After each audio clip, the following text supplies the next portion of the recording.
Est-ce que vous pouvez faire l'appel, s'il vous plaît? Marcel Larmanou. André Auger. Francis Courel présent. Ladislas Poniatowski. Présent. François Charpentier. Jacques Poletti. Jean-Paul Lejean. Lionel Prévost. Michel Joulier. Claude Lacou. Olivier. Jean-Louis Destan. Présent. Guy Paris.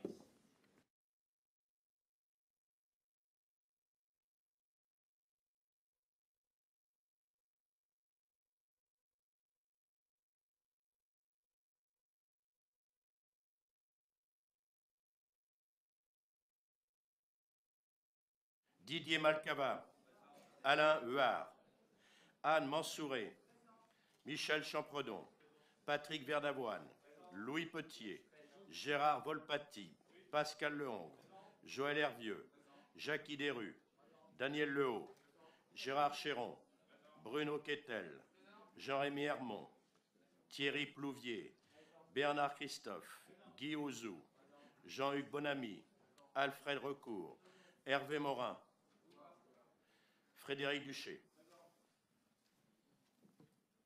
Merci, Monsieur Courel.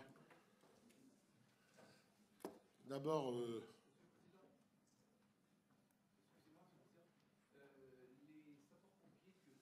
non mais Monsieur Lejean, vous permettez quand même que j'ouvre la séance, que je salue le préfet et que je m'adresse à l'Assemblée avant vous-même, si ça ne vous gêne pas.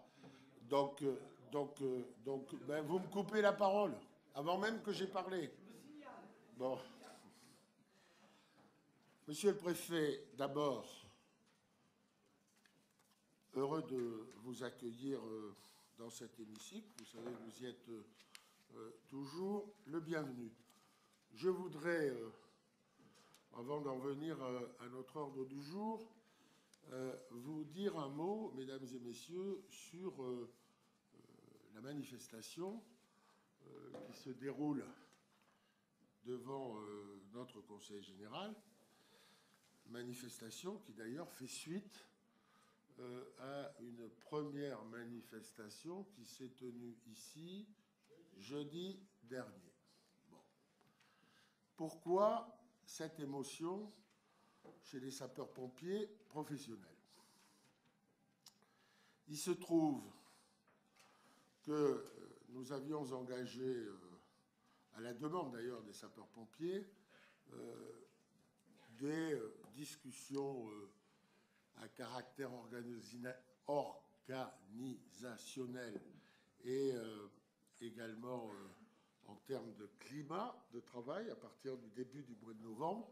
C'était une demande des syndicats de sapeurs-pompiers professionnels et j'avais demandé au colonel Lorteau d'engager ces discussions avec les représentants des sapeurs-pompiers.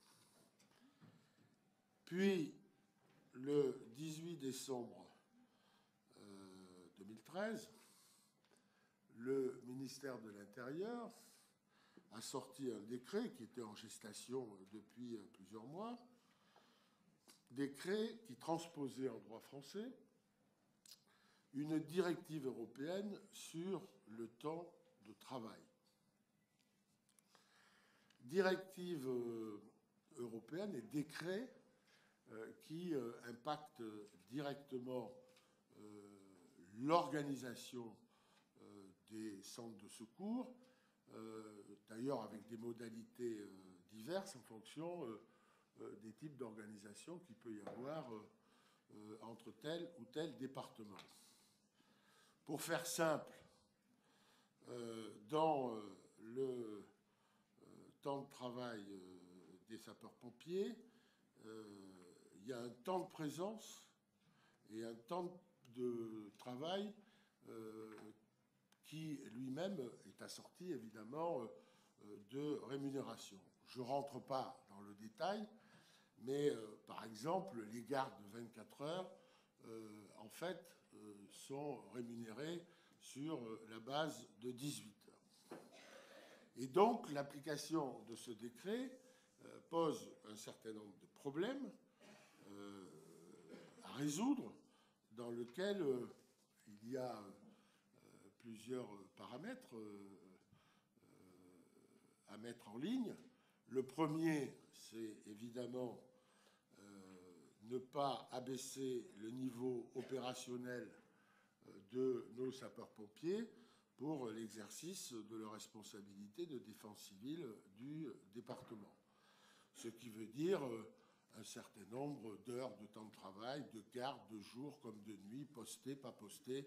Je ne rentre pas dans le détail, tout ceci est assez compliqué. Donc, première nécessité, respecter la couverture opérationnelle du département.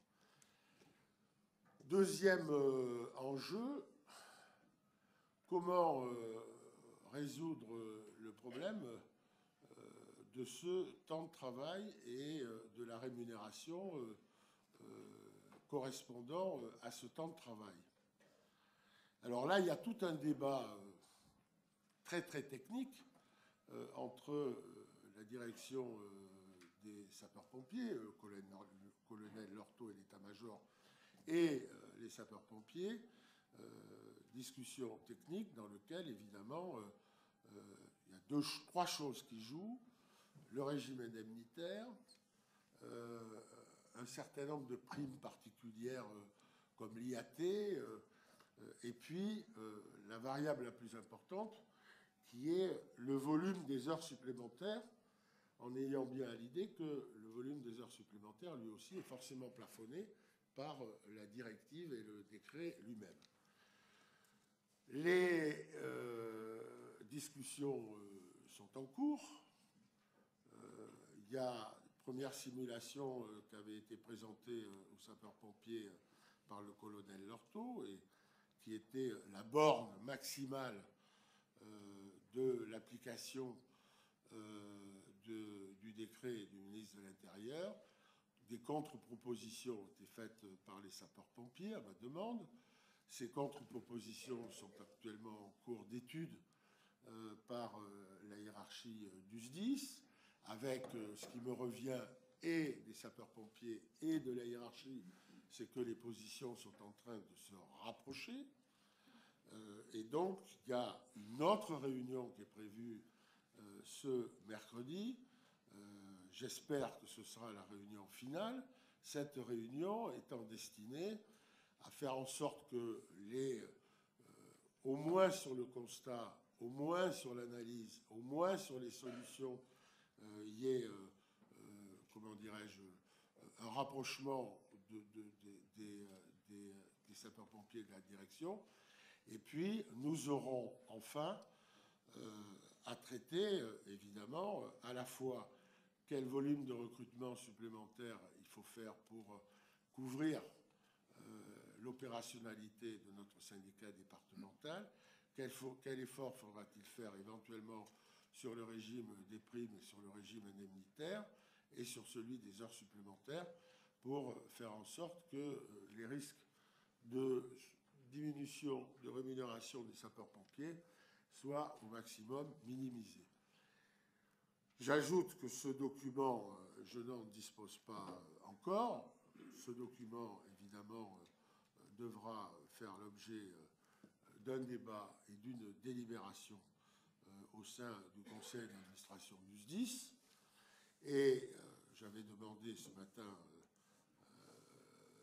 pour cette réunion rapide avec les sapeurs-pompiers à être accompagné soit par Françoise Charpentier, première vice-présidente du SDIS, soit par Marc Vampa, deuxième vice-président du SDIS.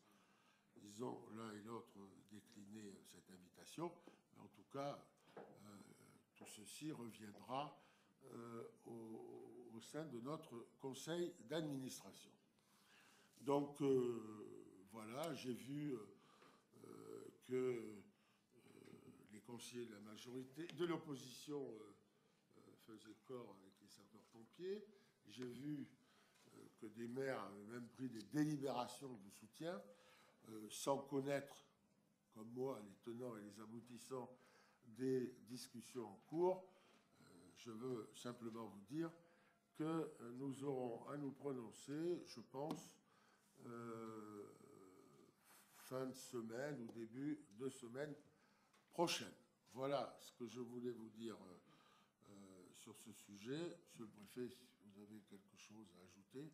Pour le moment, vous n'êtes pas dans la boucle, mais vous pourriez y être. Oui, juste. Allez-y, monsieur le préfet. Monsieur le Président, messieurs les conseillers généraux, je ne vais pas revenir sur ce qu'a dit le Président. Nous sommes, en l'espèce, la question, c'est le respect d'une directive européenne et de sa traduction en droit national. Cela ne concerne pas que le seul SDIS de l'Eure. Il y a plusieurs autres SDIS qui sont concernés sur le territoire. Et il s'agit d'examiner comment passer donc du régime antérieur pour basculer dans le nouveau régime conforme aux règles communautaires et nationales. C'est ça qui est en cours de discussion, et j'espère que ces discussions vont aboutir rapidement pour examiner, parce que c'est évident que ça a des conséquences pour les sapeurs-pompiers professionnels. Il faut trouver la meilleure solution possible pour passer d'un système à l'autre. Monsieur Legendre, maintenant, je vous donne très volontiers la parole. Merci infiniment, Monsieur le Président, et surtout de vos explications. Comme nous avons pu le constater, il y a une manifestation des sapeurs-pompiers dont nous, les élus, nous sommes toujours extrêmement proches. Ils ont demandé à ce que nous puissions les recevoir, et c'est la raison pour laquelle je sollicite une suspension de séance pour que nous puissions entendre de notre côté leur doléance. Suspension de séance étant de droit, c'est quoi? 10 minutes? 15 minutes, si vous voulez. D'accord. Très bien. 15 minutes, non? Bien, très bien. La séance est suspendue jusqu'à 10h55. Merci.